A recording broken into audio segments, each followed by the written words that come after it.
So the start of 2022 has been interesting. Early in the month, we saw the Fed talk about their thoughts on interest rates, definitely being a lot more hawkish, increasing the tapering, potentially reducing their balance sheet, and of course highlighting faster maybe moving interest rates. And that's given markets a lot to digest and not in a pleasant way. We've seen higher volatility. We've seen markets trying to understand whether or not this means things are going to get better for the markets or actually worse. And that really depends on where you're invested in the markets. Inflations are also much higher than expected, though still tied with that transitory effect. But again, transitory no longer means what it used to mean, in the sense that it's not a 3 or 6 month period, but now going on to multiple years. And of course, we still have COVID cases rising, but hopefully in the not too distant future, we should be at a peak level and then start to see some of these cases declining over time. And lastly, on earnings have been relatively strong, but we will have some sort of negative impact of COVID and some lockdown measures. But at the same time, we should see the consumer, who is exceptionally strong, continue to support the economy in many ways as well. So that definitely leads to a very confusing type environment where you could make the case for being bullish or bearish. But when we think about it, and as we think through the economy, we are definitely still thinking on a higher market in 2022.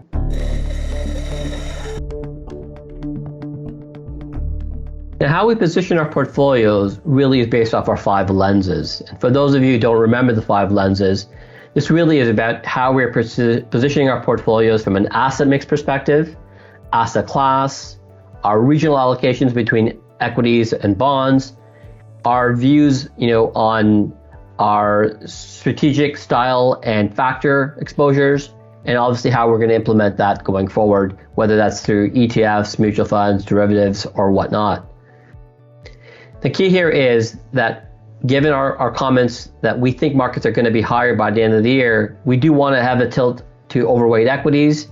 Again, we're not looking at this from a 3-month period, but definitely from a much longer period of time.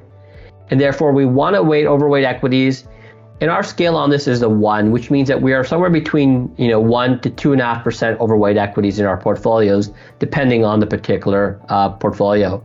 And this really is, if you think about that chess analogy I've talked about in the past, this really is that first strategic move you want to make, based on what you're seeing by your opponent, what type of opponent that is. And that really is setting the stage as to whether or not you're going to outperform or not, depending on the conditions out there.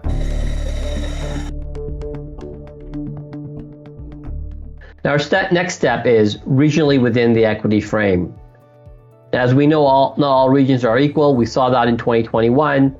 We definitely saw the US and Canada outperform, international lag behind, and then emerging markets had a difficult period in time. Our 5 lenses are telling us today that what we want to be focusing on in this particular situation is we still want to be overweight US equities and Canadian equities, both because we do see the US as still being the stronger economy, having less COVID restrictions. But then when we're thinking about the reopening trade, financials, energies, those are the type of areas that we want to see, in our portfolios. And those are highly abundant in the Canadian market as well. International markets still have more issues tied to COVID and more closures across the board. So we want to be negative, so underweight that exposure. And emerging markets, which had a really big brunt in 2021 on the negative side, we do start to see that, potentially improving, and we are seeing valuation definitely attractive. So we've gone from being more of a negative potentially to more of a neutral positioning there, and with the hope that somewhere in 2022 we start to add to that exposure, given the extreme valuations that we think are very attractive.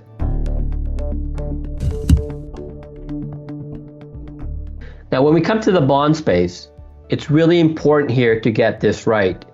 Normally, your bond portfolio is the portfolio that's really going to be your stabilizer, when markets are having a difficult period of time.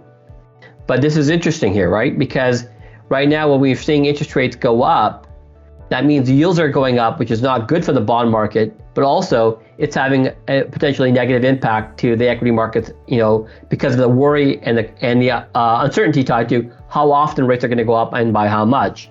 So it hasn't been the protection that you have been accustomed to. and with the expectation that we are going to see yields continue to go up and rates to continue going up, that does not bode well for the bond market. And so we are underweight bonds, and what we actually prefer is actually some cash in the portfolio to mitigate the potential erosion of capital that you're going to see in the bond market. In particular, we don't like high yield. We don't think you're getting rewarded for the risk that you might take on.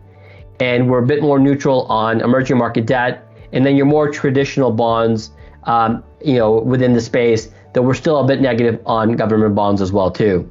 So overall in the bond space, I think you want to be a bit more cash, a bit more watching carefully about yield movements, and only taking on the risk there that you're getting rewarded for, and that's not in the high yield space. So overall, I think you want to be very cautious in this bond market and be cognizant that you may not get positive returns in 2022 in bonds.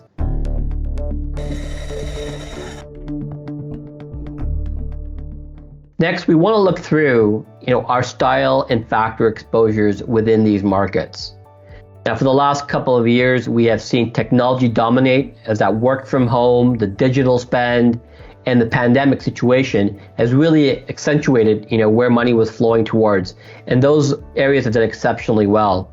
Those obviously include the FANG names, plus NVIDIA and Tesla, where a lot of money has gone in and it really has driven the market returns.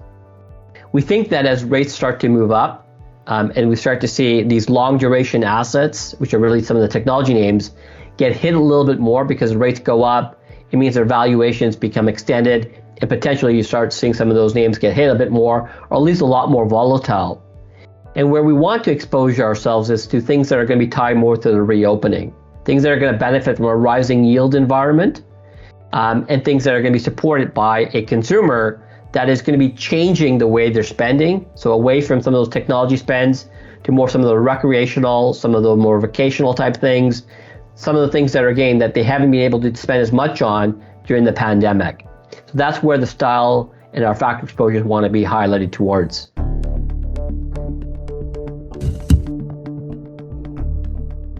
So how are we going to implement some of these style and factor exposures?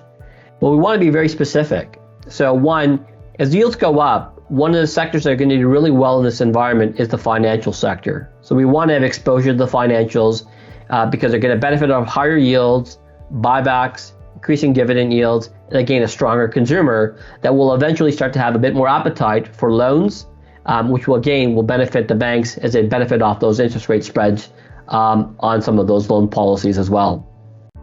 The other area that we see opportunity and the way we're going to implement this is through the energy space. Obviously, we've liked energy, and we think about supply and demand. Demand will continue to improve, and we haven't seen supply really increasing. OPEC has been behaving, and we expect that to continue on. But also, when we think through where oil prices are at today, they're at a pretty high level. And energy companies are actually starting to benefit off that. We could see dividend yields coming out of some of these companies. And for the first time in many years, their future does look bright, and they can start to reinvest in the areas they need to reinvest because they're not worried about oil prices pulling back significantly like they've seen over the last few years. So again, a positivity by playing that through an ETF, sector exposure to the energy space. And then the third area that I would say that we want to implement some of this view is in the airlines.